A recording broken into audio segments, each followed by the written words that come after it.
Thanks for listening to the Red Treehouse, where I tell you scary stories to keep you up at night. You can listen to the Red Treehouse wherever you stream podcasts. Just be sure to follow, like, and subscribe. Oh, and leave a 5-star review. An important note: sources for this episode can be found in the show notes. The Red Treehouse is dedicated to my dad. I love you, Pop. This may seem strange to some, but I think I found my favorite time in history, at least when it comes to telling stories. The late 19th century to the turn of the 20th century. In part, it's because some of my all-time favorite classic horror stories were written in that era, and because there are so many strange and scary real-life stories from that period in history. In April 1922, authorities in Germany made a gruesome discovery. 6 people, including 2 young children, were found brutally slain in their home in the Bavarian countryside. Let me add a quick content warning. This episode contains graphic descriptions of violence and the murder of 2 children. Listener discretion is advised. The details surrounding the case were baffling, because it was alleged that supernatural forces may have been responsible, with a former maid claiming to have heard phantom footsteps and strange noises before the murders occurred. In this episode of the Red Treehouse, we're going to explore the haunting and unsolved Hinterkaifeck Murders. What happened to the Gruber family on March 31st, 1922? And did the supernatural really play a role in their tragic deaths? I'll share the story. You decide for yourself. I'm your host, Will. Welcome to the Red Treehouse.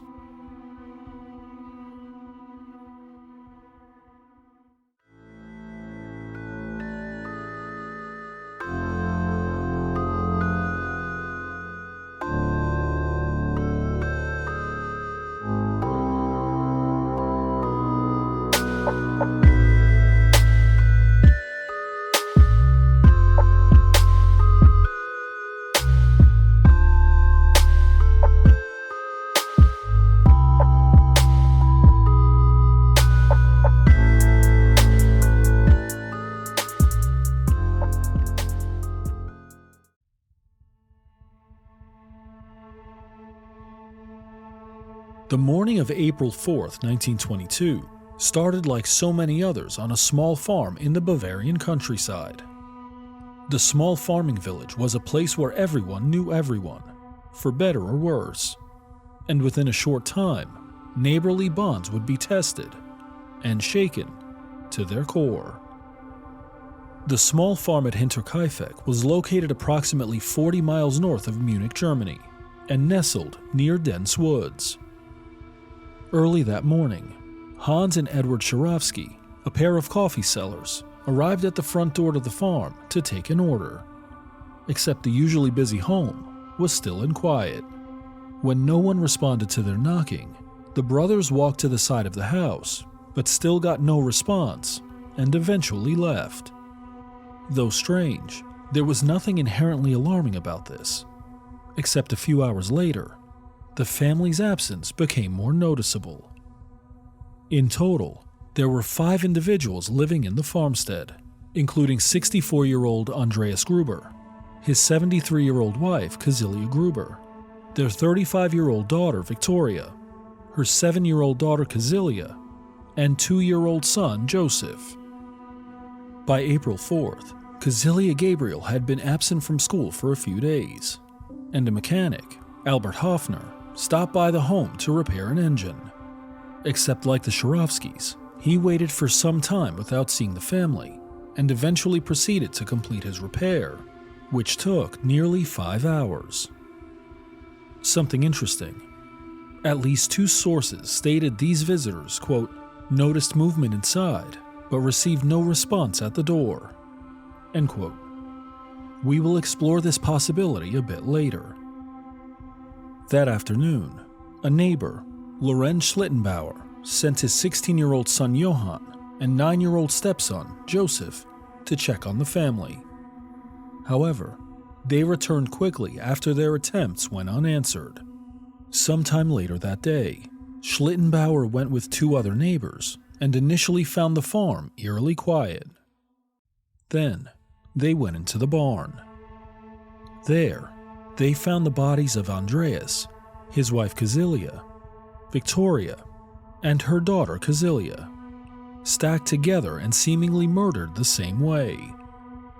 Then, upon entering the home, they found the bodies of Joseph and a woman named Maria Baumgartner, whose first day as the family maid was the night before. An investigation was launched immediately. However, when authorities arrived at the home, they discovered the crime scene had been contaminated by interested onlookers. To their dismay, several individuals had cooked meals in the home, tampered with evidence, and even moved the bodies. The next day, April 5th, autopsies were conducted in the barn, where it was determined that the murder weapon was most likely a mattock, which has a wide, horizontal blade on one side and a pointed vertical axe on the other. Similar to a pickaxe, it is often used for chopping roots and digging through tough soil. Something interesting, though authorities determined the family was murdered with a mattock, the weapon itself was not initially found at the scene. There's something else. Evidence at the crime scene showed 7-year-old Kazilia was alive for several hours after the attack, as, quote, she had torn her hair out in tufts while lying in the straw, end quote. Initially, authorities believed whoever committed the murders may have done so as part of a robbery. However, they moved away from this theory after a large amount of money was found in the home, leaving investigators baffled as to the motive. And that confusion only grew deeper when authorities looked closer at the crime scene and discovered the murderer remained on the farm for at least 3 days after committing the crime. According to one article, the perpetrator, quote, fed the cattle, consumed the entire supply of bread from the kitchen, and had recently cut meat from the pantry, end quote. With these clues in hand, authorities compiled a list of suspects. But despite their best efforts, the case went unsolved and was eventually closed 33 years later in 1955. On the surface, it seems to be a typical cold case. Except what happened to the Gruber family, when looked at more carefully, presents a terrifying tragedy. We'll go deeper after this quick ad break. Several months before the murders, the live-in maid, Kresnis Reiger, along with several temp workers, claimed the house was haunted after hearing footsteps in the attic at night, strange bangs and thumps throughout the house, and unexplained noises coming from inside the walls. Each time she told Andreas Gruber, and each time he checked the attic, and each time he found nothing. The noises, meanwhile, continued uninterrupted. Kresnis, firmly convinced the home was haunted, quit a few months later, and for some time, the family struggled to find a replacement. 2 days before the murders, Andreas Gruber noticed something unusual on the farm, a newspaper from Munich. Though he didn't subscribe to that particular paper, and neither did his neighbors, he shrugged it off as an error by the postman, whom he believed delivered it to the wrong address. He checked with the newspaper company, and they claimed to not know how the newspaper ended up on his farm. The next day, Andreas noticed something far more alarming. 2 sets of footprints in the freshly fallen snow, leading from the forest behind the farm to the machine room, whose lock had been broken. The footprints only led to the machine room, not from, indicating whoever had broken in might still be in there. Andreas alerted his neighbors, and to their credit, they offered to help him search the machine room and surrounding property. Andreas refused. The morning of March 31st was tense, as 7-year-old Kazilia Gabriel told a haunting story at school. The family had engaged in a heated argument the night before, and it was so bad that her mother Victoria left the house and fled into the woods. She returned to the home a few hours later, but it seems that 24 hours before the tragedy, the family was embroiled in a tense situation. Then finally, a bit of hope. After months of searching for a maid, the Grubers finally hired Maria Baumgartner, and on the evening of March 31st, she settled in for her first night on the job. What she didn't know is that one by one, that night the family members were being lured out to the barn, where they met a brutal and tragic end. Something interesting. Nearly every source stated the family was lured or called or summoned to the barn, but no one is sure how this happened. It's possible they heard a strange sound, or perhaps someone called their name, or something else entirely. So how do we know they were lured? Because none of the bodies had any signs of defensive wounds. It's as if they heard something that compelled them to go to the barn, and when they entered, they were hit in the head with the mattock. They were unsuspecting, never saw it coming, and put up no fight. Then, when they were all dead, they were neatly stacked one on top of the other. After the murders in the barn, the killer moved to the house, where Maria and 2-year-old Joseph were brutally slain in their sleep. And as I mentioned earlier, for at least 3 days, the killer remained in the house and tended to the farm animals and ate the family's food before vacating the property. Strange behavior, considering how likely it was for someone to show up at the house asking about the family's whereabouts and well-being. The attacks themselves were horrific, with Victoria Gabriel suffering 9 holes on the right side of her head, the elder Kazilia suffering 8 holes on the right side of her skull, Maria suffering a single hole in her skull cap and injuries to the right side of her face, Joseph suffering a single blow to the right side of his head, and the younger Kazilia suffering a series of brutal injuries, including a single hole to the right side of her face, a smashed jaw from an iron band, and in what turned out to be the fatal injury, had her throat slit with a pocket knife. And what about Andreas Gruber? His injury was different than the rest of the victims. He, quote, died from a fall onto the tip of the heavy pickaxe. This tore open Andreas Gruber's carotid artery, causing him to bleed to death within a very short time. The flesh was torn open on the right side of his cheek, and the cheekbone protruded. He only had this one injury, which was massively different from the others. End quote. So who killed the Gruber family and Maria Baumgartner? We'll consider the theories and a few possible scandals after this quick ad break. To understand the theory surrounding the crime, it's important to grasp the alleged scandals surrounding the family. First, Andreas Gruber was not well liked in the community, and it was rumored that he hid gold somewhere on the property. And while the motive was initially thought to be robbery, investigators found the gold was untouched, possibly pointing to a much more personal motivation. Perhaps the biggest scandal, and really it is more of a tragedy, involves Andreas Gruber and his neighbor, Lorenz Schlittenbauer, the one who discovered the bodies on the farm. This was far more than an instance of police interrogating and suspecting the person who found the decedents, because Lorenz had been involved in a romantic relationship with Victoria Gabriel. Several days prior to the murder, a key to the home had gone missing, and it is believed that Victoria gave it to Lorenz.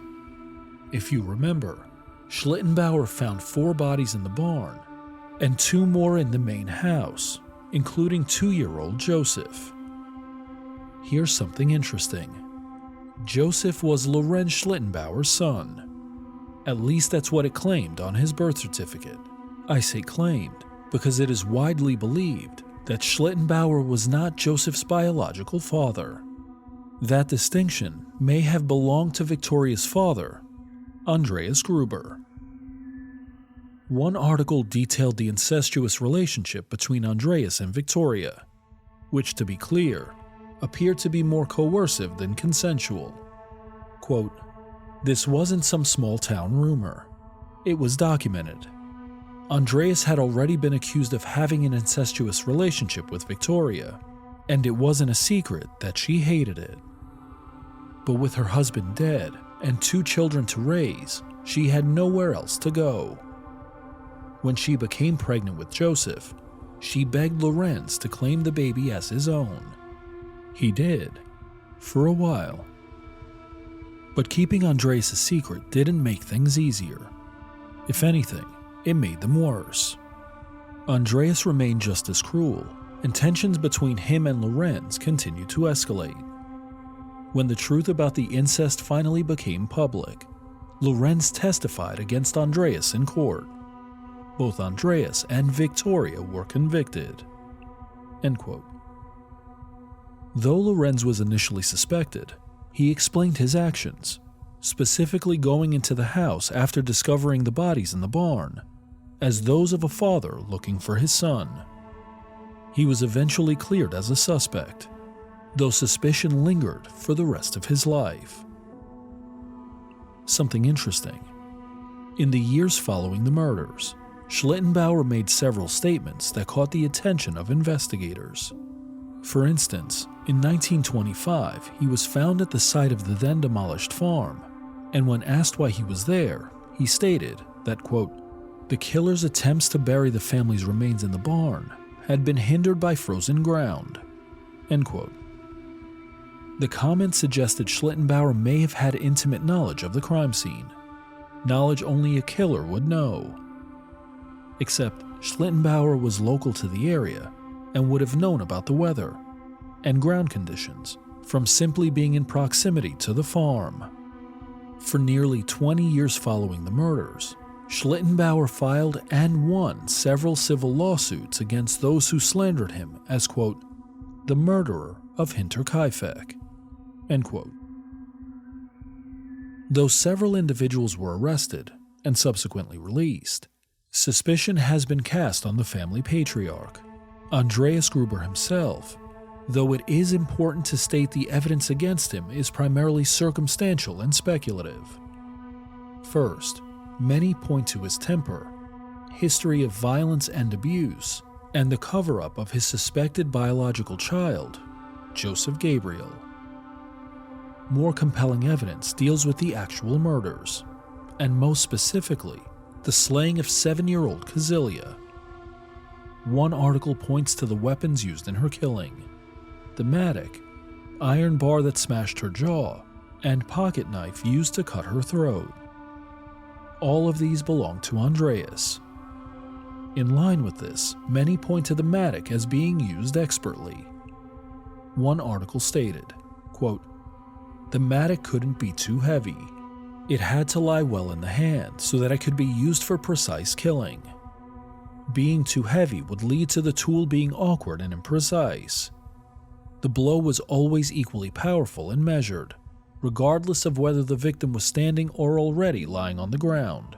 So the person who struck with a protruding screw must have been familiar with the effect, because when the mattock was first used, the murderer already knew how and where he could fatally injure people with the screw."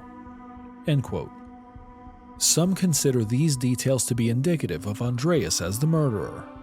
He was proficient with the mattock, having used it to slaughter pigs on the farm. There's something else. During the initial investigation, authorities could not find the murder weapon. However, it was later discovered, just prior to the demolition of the farm, in, quote, "a large enough cavity up above the kitchen in the false floor," end quote. There are some who believe a stranger would not have kept the murder weapon on the premises, however well hidden. Along the same line of thinking, the murderer remained in the house for several days afterwards, which hardly seems the actions of a stranger and points towards the killer being more familiar and comfortable than usual. But the possibility of Andreas being the killer leaves us with a nagging question. He was one of the 6 people found dead in the barn and home. So how could he have been the killer and a victim? While researching, I came across a Dutch website that skewed heavily towards Andreas Gruber being the murderer, so it's important to keep that in mind as you listen to this next segment. I mentioned Andreas's injuries a bit earlier, and how they differed from the 5 others found alongside him. These differences, at least according to this one site, seemingly point to him being the perpetrator. Except the injuries suffered by Andreas were not consistent with those that would be self-inflicted. So while the circumstantial evidence is compelling, it may simply present a biased case against Andreas, and while he was near universally disliked, was known to be violent and abusive, and may have fathered Joseph by incest, it doesn't seem likely that he committed a multiple homicide that culminated in his suicide in the barn. Perhaps the most surprising theory involves Carl Gabriel, Victoria's husband who had allegedly died in World War I nearly a decade before the tragedy at Hinterkaifeck. Police theorized that he hadn't died after all, and had come back from the war, seen Victoria in the arms of another man, and exacted his revenge on everyone at the farm. And while this theory was floated for a brief time, it was ultimately determined that he'd been killed in combat in France on December 29, 1914. So who was responsible for these horrific murders? The question, unfortunately, remains without an answer, though something interesting. In 2007, the Furstenfeldbruck Police Academy took the cold case and reviewed it, and they developed a theory as to the identity of the murderer. Except the theory has never been released to the public and remains a secret to this day. And still, nearly 104 years after the crime, the case of the Hinterkaifeck Murders remains unsolved. For me, every unsolved murder is a double tragedy. First the loss of life, then the lack of justice. But what makes this case even more tragic is that young children were involved. And the more I researched, the more I realized this case was destined to become cold. The lack of witnesses and crime scene tampering almost doomed it right from the start. With a case that's over 100 years old, it's almost a fruitless exercise to speculate on who committed the murders. And with most of the evidence being circumstantial, it really adds to the difficulty. I think of it like this. Without concrete evidence, like forensics or eyewitnesses, it is easy to make circumstantial evidence tell whatever story sounds best. For example, Lorenz Schlittenbauer was suspected, in part, because he knew his way around the farm, had a key to the house, and went into the home after discovering the bodies in the barn. Except, having a relationship with Victoria meant he was over the house and familiar with its layout, likely had a key, and was shocked at his discovery and possibly checked for signs of life. So at the end of all of this, I don't know what to think about this case except that it's a horrific tragedy that 6 people lost their lives to a cold-blooded murderer, who by all accounts, was never brought to justice. As we close this episode of the Red Treehouse, we're left with these lingering questions. Who, or what, was responsible for the horrific murders on the Hinterkaifeck farm? And did the supernatural really play a role in their tragic deaths? Or was it something more natural? I've shared the story. Now you decide for yourself. I'm your host, Will. Thanks for joining me in the Red Treehouse.